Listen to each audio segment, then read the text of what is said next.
You couldn't be kidding me. What happened to it? Was it because of your vest? The vest? No, it's a long story.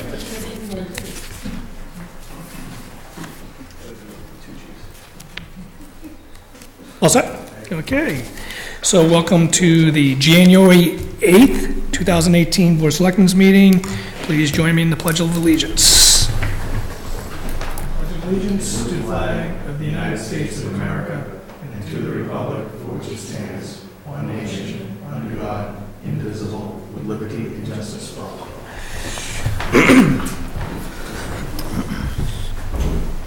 Alrighty. So, next on our, do we have any correspondence to the board? No. Any citizens' statements and petitions? Seeing none, hearing none. Very good. Well, we did have some correspondence to the board, right? We had correspondence about the Webelos. And just so you know, we arranged a meeting time with them in February, so, yep. Yep, Let's take that poster board. it was the Cubbies, the Cub Scouts. The Cub Scouts, that's right. Would like to join one of our meetings, and we've done this before, Mark. We had a good night that night. It was a lot of fun, and they asked some fantastic questions, so Mr. Schofield, I hope you're here for that, because it was a ball. Oh, I will be. All right, good. So next on the agenda is interview candidate for interim fire chief position. We have some representatives here as well as the candidate. If you guys want to come up and join us, that'd be great.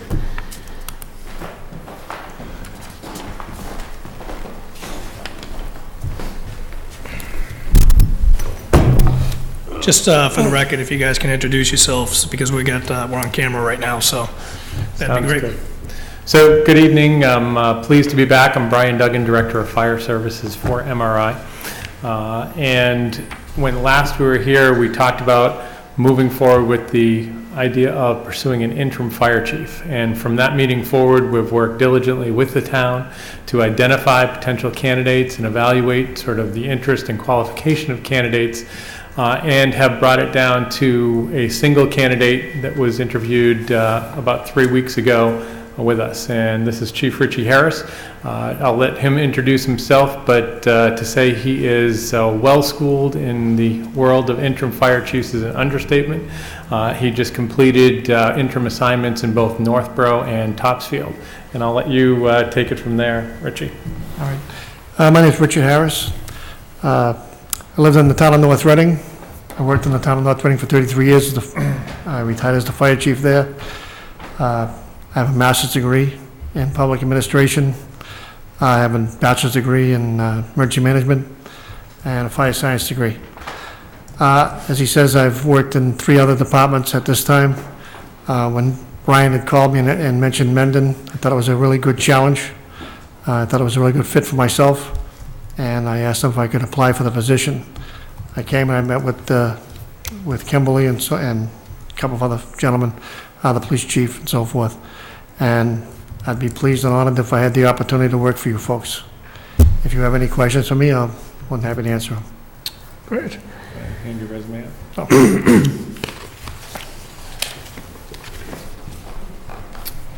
that a copy of your resume there? Yeah.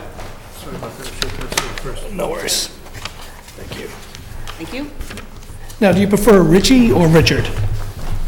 Thank you. Or Rich, or I can keep on going. No, don't. Which is fine.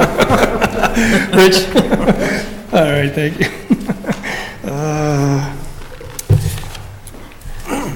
So, not having an opportunity to review your resume beforehand, Chief, how long were you a chief at North Reading?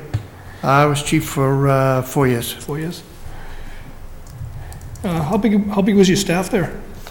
I had 4 firefighters on a shift, a captain, a deputy chief, myself, 10 call firefighters, I'm full-time mechanic, administrative assistant, Okay. and the chief of the department. Okay. How big's the town of North Reading? Town of North How many Reading is persons? 12 and a half square miles, population of 15,000. 15,000. 15. 15,000. Okay, which was actually my next question. Oh, sorry. Chief, what do you see as your strongest strengths? My people skills. I believe I have very good people skills. I'm able to talk with people, understand what's going on, try to mentor people and move them forward and so forth. I really enjoy working with people because I went into and I taught at Anna Maria College and I taught at Bunker Hill also. So I like to mentor people and so forth. So just a follow on from that question, think about, a time where you had a particular challenge with relation to managing people and needing to use your people skills. Just tell us a little bit about the challenge and how you solved it. When I was in the town of Northborough, while I was there, we had a challenge of some of our medics were going to lose their license. I met with the medics that work in the town, all the firefighters and so forth, and I brought in a group of people and I said, well, how do we take care of the problem? And I allowed them to go out, do some research, find a way to get these people recertified, and we ended up hiring a company that they brought forward, and they still use them at this point in time to keep up their paramedic skills. And what they did is we sat down, met with them, worked as a team, worked as a committee, and they were able to get that challenge met. And when they did that, they were able to keep up their paramedic skills, and we only had 3 months to get them medic skills up and running. So you effectively got them wrapped into the solution, helping to create the solution to their own issues, what you're basically saying, right? Absolutely. I'm not the smartest guy in the room, but I have a lot of people that are very more smart than me, and that's use people that are there. Sure, yeah, thank you. Cool. Was that a strong chief set up over everything? Okay. In North Reading, it was a weak chief, in Northborough was a strong chief. Topsfield was a strong chief also. Do you care one way or another? No. Okay. If you don't have everybody on board, you're not working for the same solution, it doesn't matter if you're a strong chief or a weak chief. You can make decisions that you want, but at the end of the day, it all comes down to everybody working together to the common goal. Because if you're not working together, you're working against each other, you'll never get it done. What were some of the larger administrative issues that you had to contend with throughout your career, Chief? And how did you remedy those? Like budgetary, could be budgetary, could be anything, just administrative stuff, Because the fire ops I got that piece of it, so I know that you can put out fires.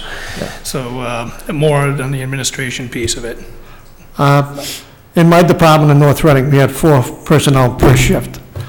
What I did was I brought in the selectmen, the union, they were a firefighters union, brought in the firefighters union, the selectmen, the FinCom, and what we tried to do is we worked forward to bringing it from an EMT department to a paramedic department.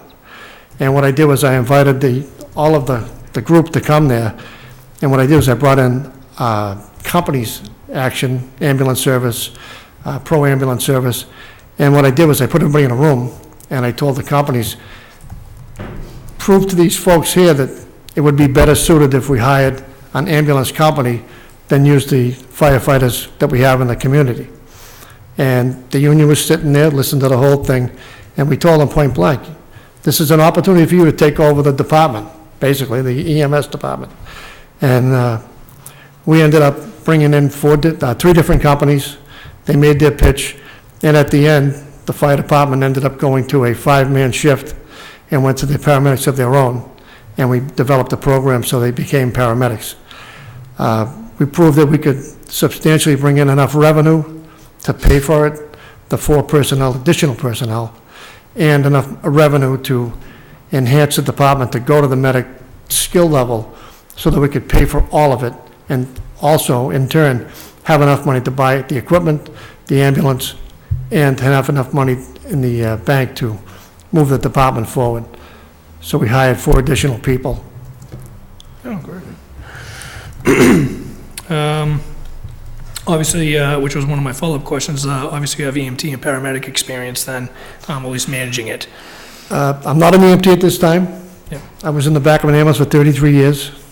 I only gave it up because I was not a fire chief at the time, and it was very, very hard for me to keep my skill level up. Not being in the back of an ambulance, it's kind of tough to, lose all those skills and go back in. I believe I kept a lot of my skills as my daughter just became an EMT. And she comes to me and we sit down on the round table and work through the different things that she does. And she kind of picks on me and says, well, how'd you do it back in the old days? But you're very comfortable with managing the oversight of, although we have a management director for the ALS, you understand all the intricacies of that business and... Oh, absolutely. Yep, okay. We ran an ambulance service in the town of North Reading. Northborough also ran one, a medic program, and Topsfield also ran their own. All three were ALS? Yes. North Reading was an EMT when I left, they became an ALS as I was leaving. But all the others were. What do you see as your primary responsibilities as interim chief? As I read your report, which is pretty well documented, quite a large report, I think it's to get the team together, come up with a mission and a vision statement, and try to move the department forward, and get everybody working on the same page. I have not visited the fire station. I have not visited with any of the people, which would be, to me, would be the first thing I would do, is meet with the town manager and the police chief, find out what they'd like me to go forward with, and then meet with all the personnel down there, and work with them to create a game plan for them. No, we don't have a town manager, we have a town Town administrator. administrator, I'm sorry. That's a big difference, I'm sorry. as I remind her all the time.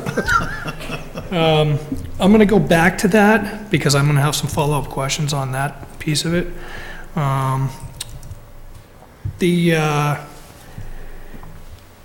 Describe your relationship with your prior Board of Selectmen before your retirement from North Reading. We didn't see eye to eye. They went on to a different avenue where I didn't want to go. I had a very great relationship up till probably the last 6 months or so. They were on board with everything that I was doing. And then we had an idea, they wanted to go in a different direction than I did. And that's when I left the department. Okay. So what was the direction they wanted to go, and where did you not want to go? I wanted to add 4 personnel, go to a paramedic program. They wanted to talk about laying people off. I explained to them they'll be able to bill out $1.25 million and bring in $750,000. And they thought that I was incorrect in my assumption, and I could not persuade them into seeing what I was seeing. So, Was that the impetus of your retirement, or were you already going down that avenue? no, that was pretty much my impetus, my retirement. I really loved the department, I loved the job. It was a fabulous opportunity for me. My father was the fire chief many, many years ago. My brother's on. I have 10 relatives that are in the fire service. And the problem is, that's what I do. I keep going back to it because I love it so much. I'd like to hear that. Now, just another follow-up question on that, Joe. So the problem that we've typically seen with the ambulance funding and self-funding, et cetera, has been oftentimes a difficulty in actually collecting. How do you have a formula for that, or I mean, how do you? I mean, because I could see the other selectmen maybe not quite buy in that it might you might not be able to get the money you think you can get just because of the trouble collecting. Right. Well, you need to go and actually go down to the company that I believe you hired a company that does your billing. Yeah. And have them send back to you, because there's Medicare payers, there's people who are not going to pay you. And the whole thing with the billing system is you have to get your billing out as quickly as possible. That was a little bit of a problem I had in the beginning in my department. The thing is there's a part right in the beginning of, if you're in there first for your monies, you normally get paid quickly. On auto accidents, things like that, there's a proviso there that you'll get paid right off the bat. If your billing cycle is taking too long to get out the door, then you're going to end up in the back row of the billing cycle. The town of North Reading was a 86% pay rate, but my problem is I have a nursing home, a lot of elderly folks who are on Medicare, So you had to figure out that they only pay so much money, and then you have the other people who are doing paramedics, you bill out at $2,000. You end up bringing in about $1,200. And my proviso when I was going forward for the medic program is that I portrayed a program where the people in town would get a bill, and as long as they paid that bill, the town wouldn't go after the additional revenue, because the insurance company's not going to give you any bargain on your rates. Yeah, right. They don't say, thank you very much, Mendon, for not, adding additional revenue. But if you bill out immediately and quickly as you can, you'll get your money back. It may not be all of it. And then you'll end up, the company sends back a letter that they collected X amount of dollars, is still a finite number after that, which 9 times out of 10 we abated because people couldn't afford it and so forth, and they lived in town. So it sounds like what you're saying to us is that there are some tricks and tips in your kit bag where you could work with our billing company to maximize Your rate of return. maximize collections. Yep. Yeah, okay. I mean, obviously, this would be the first interim chief that we would ever employ. What, if any, chief, Board of Selectmen involvement do you foresee in the day-to-day larger decision-making within the community as interim chief? There's always room for input from everybody. I guess Kimberly would be my boss at that level, and then you folks would be her boss. I always enter into the point, I'm transparent. When I was in North Reading, I posted my budget on the wall, so everybody in the department knew exactly where we stood with how much we had. And when guys came in and said, we want to buy X, Y, and Z, we'd say, well, there's the budget. If there's any money in the budget, then put your thing forward. And then at that time, I'd meet with my staff, my captains and so forth, and deputy, and we'd decide what the priority would be with the funds that we had. But I've also had other, interests where town manager had input. Absolutely. I mean, it's your town. You should have input. Yeah, it sounded like you did have an opportunity to review the MRI report. Yep. Based out of that report, Chief, what were the primary issues that you see needing to be rectified? And can you outline conceptually how you would address those issues? I went through each one of them and doled them out into my own, excuse me. I'd kind of like to reserve that, to be honest with you. And the reason I say that is I'd like to meet with the personnel that are there, bring the thing to them and say, let's work together and come up with an idea of what we can do, what we can't do. Meet with Kimberly and find out what she wants to do and how she wants to do it. And then try to meet with, the guys collectively and bring it forward. To me, at this point, to tell you, we're going to build a new building and so forth, I think that'd be premature. And it may work against me if I tried to get something done. I think it's a very, very well-written report. There's a lot of information in it. There is a lot of information. What do you think is going to be the biggest management challenge as interim based off of the MRI report?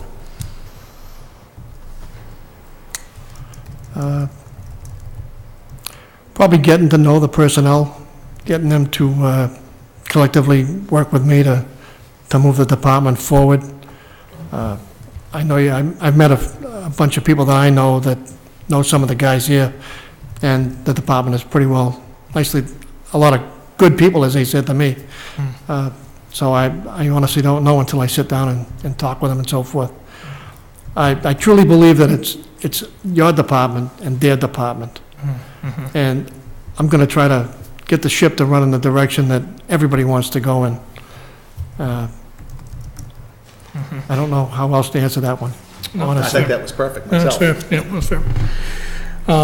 If we were to have an incident, do you still see yourself as someone that would roll up their sleeves, or would you be just taking more of a management role in the community? No, I believe you work with the guys. If it means you take out a mop and a bucket, you take out a mop and a bucket. I mean, you walk the walk, you talk the talk, and you work with the guys.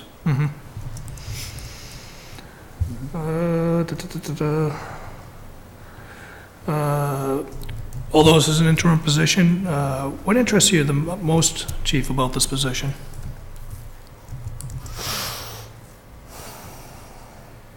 I talked to Brian and so forth, he told me that it was, a challenge and so forth, and I read the report and I said, I can probably help you.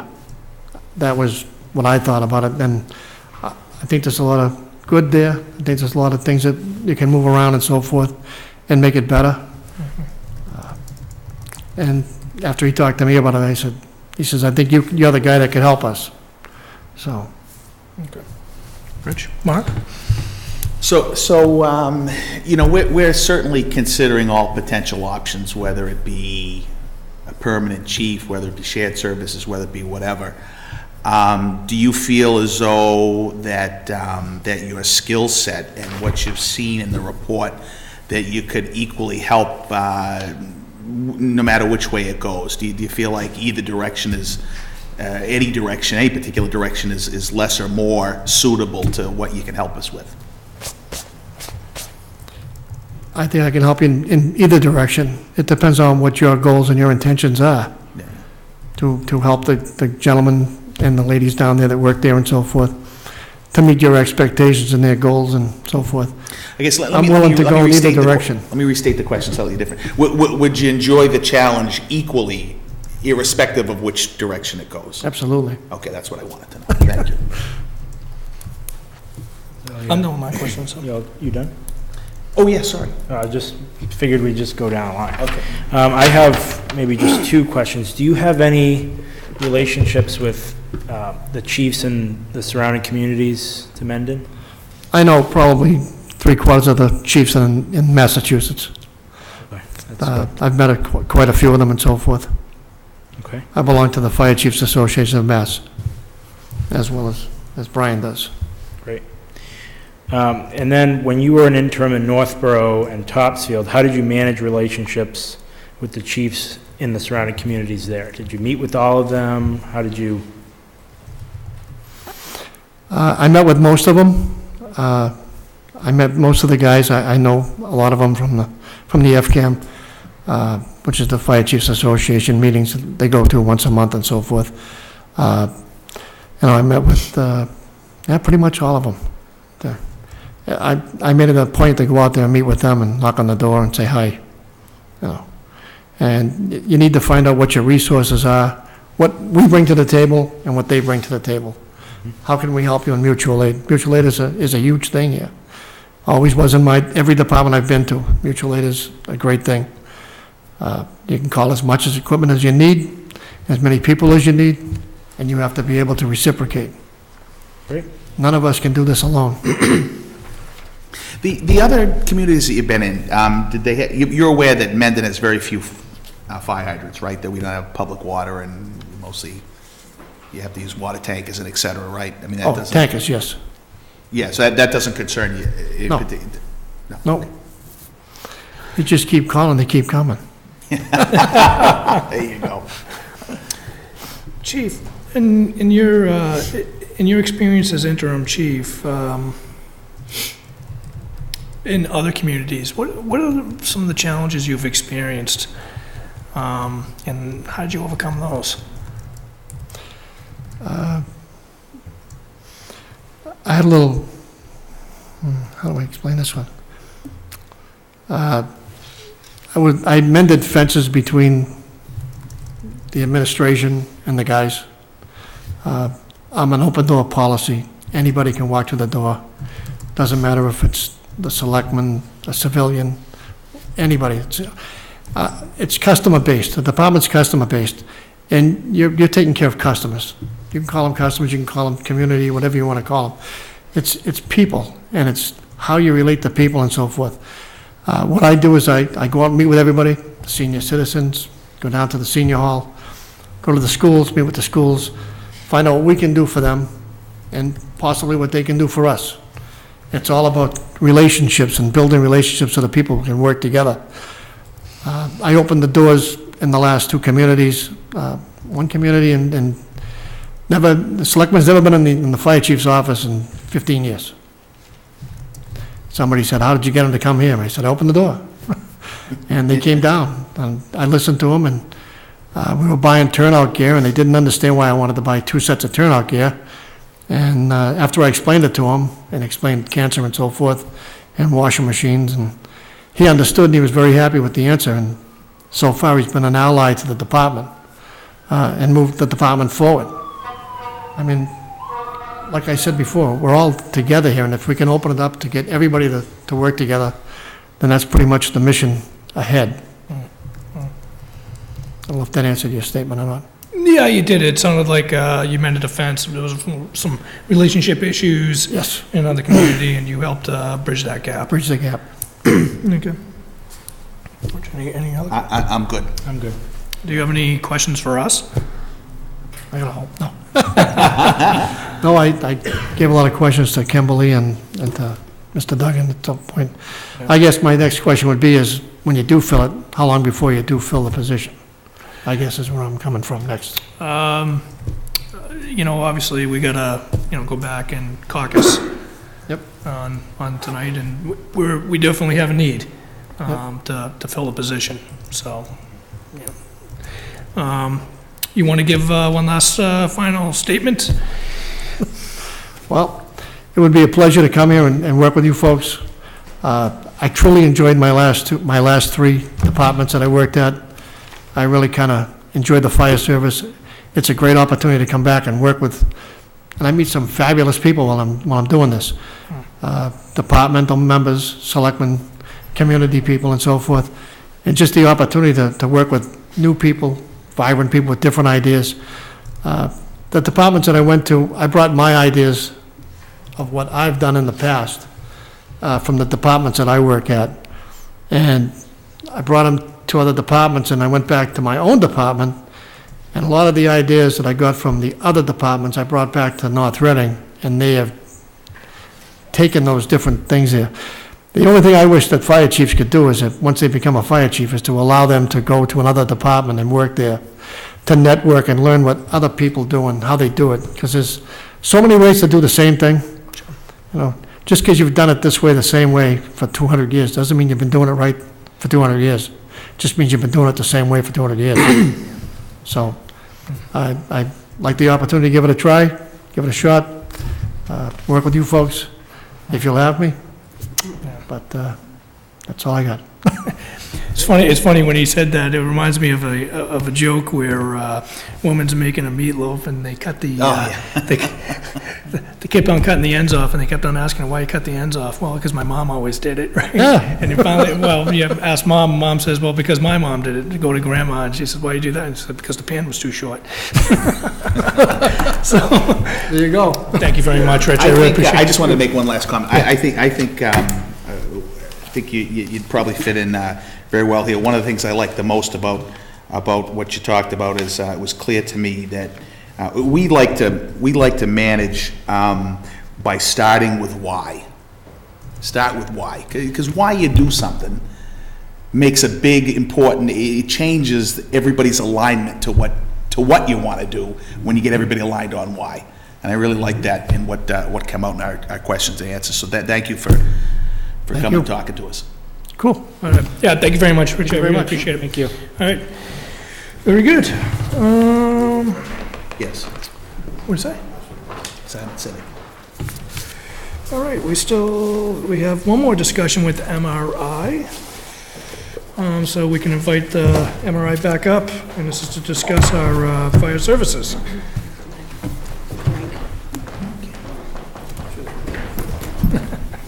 I should have offered, sorry. Thank you. The gentleman to my right is Sean Murray. He's going to be leading our efforts in sort of the investigation and analysis relating to shared services. So we're sort of here tonight to give the board an update on sort of where we are and what's been transpiring as we move through that analysis. And Sean, I'll turn that to you. Good evening, Mr. Chairman, members of the board. Thank you. Oh, it's in color. Thank you. I think I need my glasses for this though.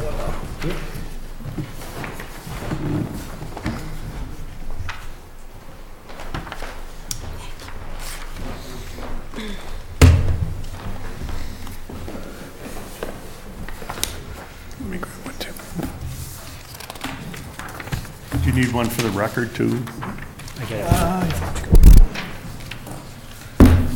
Thank you for the opportunity to come and talk to you about the project that we're doing for the town of Mendon. As you know, MRI is going to take a look at a number of interested parties who have submitted proposals for shared services or what that type of model would look like. So in order to do that, we start with a basic matrix, which you have in front of you, and it gathers a lot of demographic information and sort of builds a picture about the communities that are interested in providing shared services. So along with that, we take the proposals that we have, and we've been conducting interviews. We've conducted 3 of them, 1 today and 2 last week, with the interested parties. And we gather more of that information. We try and get them to build us a stronger picture of what they're trying to accomplish, and obviously what's going to benefit the town of Mendon the most. So we also did get some questions from a couple of the selectmen, and we were on the end of it, but and missed a couple of the other services. However, I'll be in touch with them, and we'll ask everyone the same question, so it's fair and consistent throughout. What are you saying? I didn't get my questions in time? No, I didn't. Oh, okay. My email was down, I don't know what to tell you. So I think what we're going to do is we're going to answer the questions for you and give you a perspective through this document, and then score out the proposals to give you an idea from a practitioner point of view, what is the best option and why. And I know Sean's prepared to be here on the 22nd with sort of the summary of that initiative and report. And with that, to give you sort of much more information as far as the evaluation and analysis. Yeah. Okay. Very cool. Just to reiterate a comment that Selectman Schofield made earlier, clearly, we're just investigating this. This is all new to us. But obviously, we want to keep our options open for our community. And it'll be interesting to see how the data shakes out. Absolutely. Very much so. Rich, any, No, I'm good. Mark? Good. Okay, anything else on this? No, I think So on the 22nd, we're expecting to see this filled out. Is that what you're saying? you'll see that, yes, and you'll also have a summary, A narrative of some type? yes. Yeah. Okay, Yep. cool. Yep. All right, very good. All right, great, thank you, Thank you. gentlemen, I appreciate it. Okay, so we just have one more executive session, so I move to enter into executive session, purpose Just 2. one thing, Chris, Sure. before you do that. The motion says we're reconvening regular session only to adjourn, but can we leave the possibility that we continue something else, by taking out only to adjourn? Yes, Yeah. I'd like to do that too. Yeah, Yeah, okay. just in case. So I move to enter into executive session, purpose 2 for Mass General Law, Chapter 30A, Section 21A2, to conduct study session in preparation for negotiations with non-union personnel, or to conduct collective bargaining session, or contract negotiations with non-union personnel, Town Hall Union, Mendon Highway Department Union, Mass Coalition of Police, AFL-CIO, Local 188, Mendon Police Civilian Employees Union, Local 188A, and Mendon Permanent Firefighters Union. Need a second? Oh, I'm sorry, and we're going to only reconvene, I don't have the motion in front of me, Mark. We will reconvene Regular session. in regular session. Second, also, do we need to read the other part of the executive session again? Because we're probably going to be talking about both things here again? I think you're covered under non-union personnel. Okay, Okay, so, Second? second. all right, so a roll call is needed. Real eye. Schofield, aye? Burke, aye. All right, thank you very much, everybody.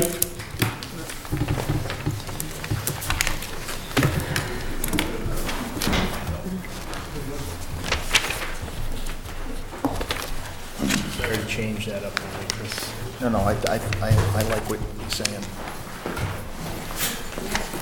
So, assuming you want Dave, Sean, Brian, and Mike. Yes.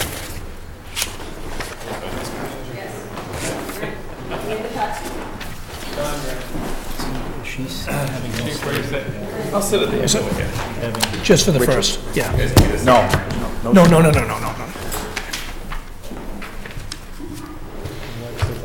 So just give us a few minutes, they're gonna wind down the tape and everything. They're gonna wind down the tape and everything. Open session, which is why you said. I didn't want to have